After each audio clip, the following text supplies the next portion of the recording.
মা, তুমি কালকে কার কাছে ঘুমো কইছো? দাদা ভাইয়ের কাছে? মার কাছে ঘুমো কয়োনি? ওলে বাবালে, কত চুলকো চুলকো করে দেয় দাদা ভাই। হ্যাঁ, ও তো মা, মা গো, ও তো বাইরে যাবে না বেলু করতে? উঠে পড়ো। বাবারে, দাদা ভাইয়ের কাছে সকাল সকাল কত আদর। হুম, দাদা ভাই কি বলছে? তুমিও দিয়ে দাদা ভাইকে হাম্পি দিয়ে দাও। দাও। ওই দেখো জিভ বার করে হাম্পি দিয়ে দিয়েছে। শোনা বিটি আমার। চলো।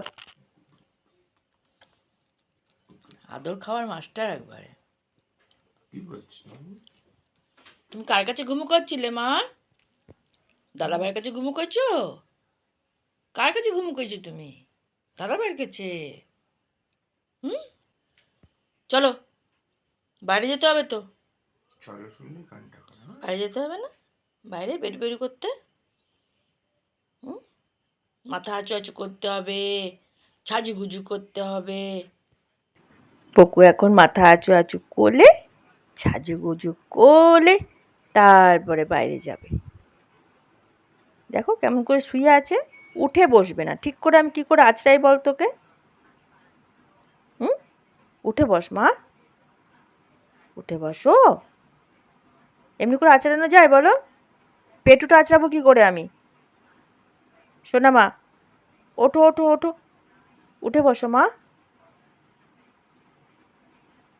পুকুকে যখন আঁচড়ানো হয় প্রত্যেক দিন আমি গাটা দেখি যে কোনো আবার টিক ঠিক পাওয়া যাচ্ছে কিনা, ওই জন্য খুব আস্তে আস্তে ভালো করে আঁচড়াই আর দেখি আবার টিক ঠিক পাওয়া যায় কিনা। প্রতিদিনই একবার করে চেক করি।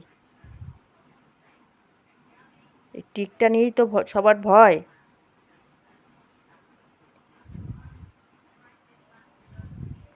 এত লোম না, এই জন্য প্রত্যেক দিন চেক করতে হয়।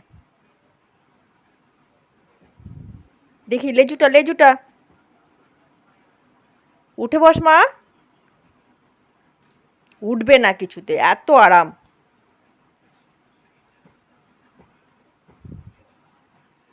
ওঠ, এবার চোখ পোষা করবো না? দেখি, ভালো করে গোপটা আঁচু আঁচু করে দিই আগে, তারপরে তো চোখ পোষা করতে হয়। এই যে এবার চোখ পোষা করে দেবো আমার সোনামাকে।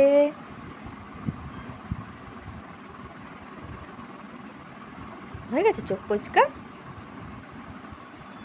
সোনা বিটি একটা, যে টিপ পরে নিলেই আমার সোনামা রেডি। এই দেখো তোমরা দেখে নাও আমার সোনামাকে লাল টিপ পরে কেমন লাগছে। চলো।